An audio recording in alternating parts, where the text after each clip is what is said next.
Now, the one fight that I keep getting inboxed about and tweeted about over and over and over again to predict is Amir versus Kell Brook. Now, I don't know why this fight has got so much interest to it. A number of reasons, maybe because both men have been talking back and forth. And if you remember that ringside conversation where Brook and Khan were exchanging pleasantries, and Khan said at one point, well, you know, if the ring was big enough, we could have gotten a ring and done it there and then. Well, you know, looking at this fight, I want to go back into history for this fight, and I think there's a lot of history in this fight, before this fight even happens, for us to look at.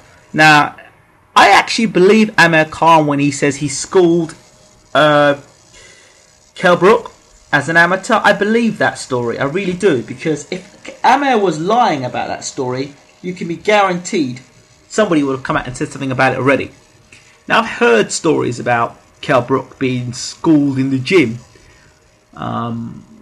Read lots of stories. I don't know how true those stories are, but you can be guaranteed that Khan probably did school Kell Brook.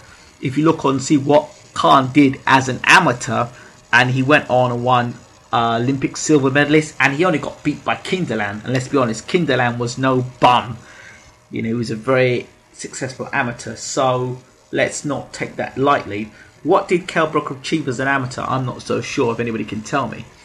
As a professional, Khan has gone on and fought the best available opponents, and he's fought, you know. Then you look at Kell Brook, he hasn't even fought for a world title yet, and he has avoided, one way or another, a fight to fight a legitimate top 10 opponent, whether that be Devon Alexander or Timothy Bradley.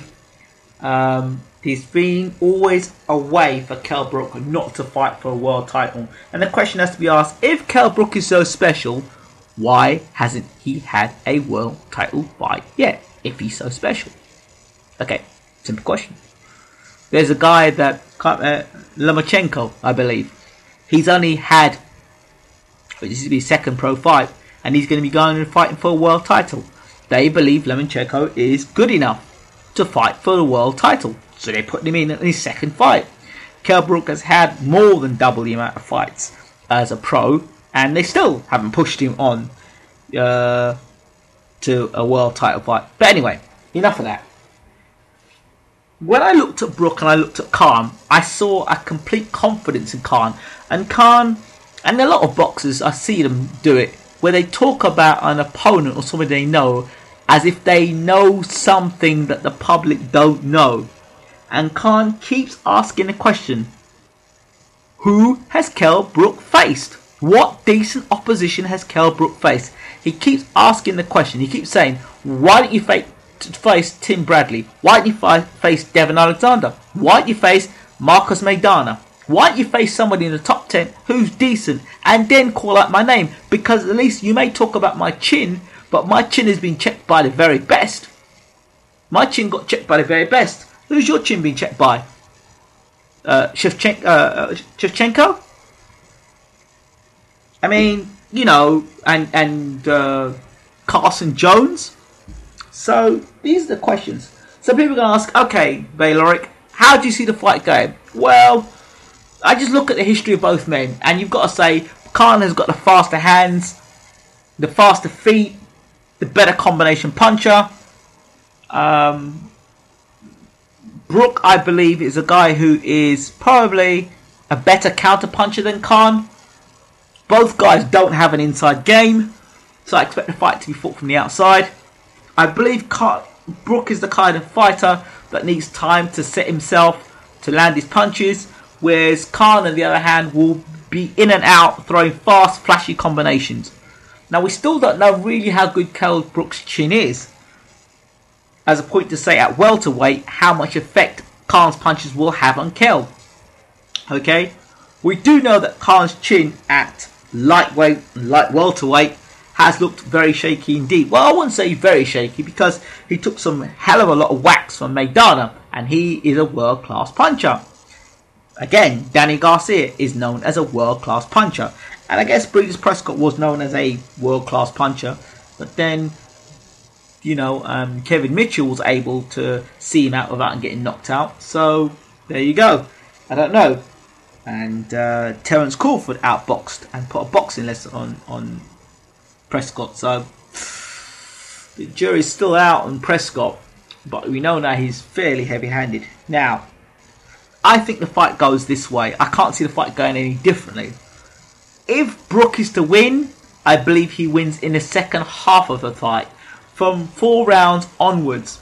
If you look at Amir Khan's career, you look at his fights, he comes out like a steam train in the first 3 rounds of his fights. After those 3 rounds, the hands start to come down, he leaves openings, and he's liable to get tagged. Anything after round 3, it's like he fights like an amateur. The 3 rounds you fight, you've got to get all your punches off. Khan hasn't learnt to slow his boxing down, stick behind a jab and pick his punches. Whereas like Oscar De La Hoya will throw the jab and put his combination together, but not like you put it together with some sort of rhythm or some sort of point. I'm going to throw these punches here, then I'm going to move out in this position. Even Oscar was a little robotic in the way he put his punches together, but when he did, they looked good. Khan, on the other hand, throws a lot of punches and a lot of them miss, and you can catch his shots, and he's there to be counter-punched. Now, question is Brook quick enough at that level to be able to counter-punch Khan when he's unloading those punches? I don't know. I really don't know. So, I'm going to go a guess that Brook is going to struggle for the first 3 rounds to deal with Khan's speed. Khan always fights with a chip in his shoulder, and he'll be going to try and knock Kell Brook out early. If he's going to stop Brook, he stops Brook within the first 3. After that, right, I see Brook physically being the stronger man, absorbing what Khan has got, walking Khan down at some point, and in rounds, anything from rounds 4 onwards is a Brook fight and a Brook stoppage. I don't think the fight goes to points, because at some point Khan will slow down. I don't even think the fight goes into the late stages of the fight. I think this fight, Brook could get Khan out of there. If he's around after 6 rounds, I would say Brook stops Khan later on. But we don't know how good Kell Brook's chin is. We don't know how he fights against a guy that's faster than him. So he really isn't the unknown. So it would be unfair to really make a real clear judgment. But from what I know of Kell Brook, I would say Khan can win this fight. As I said, inside the first half of the fight, the first 3-4 rounds, and then Brook after that. But I can't really say no more because Kell Brook still hasn't fought someone in the top 10. So I think that's it. So Khan early, Brook late.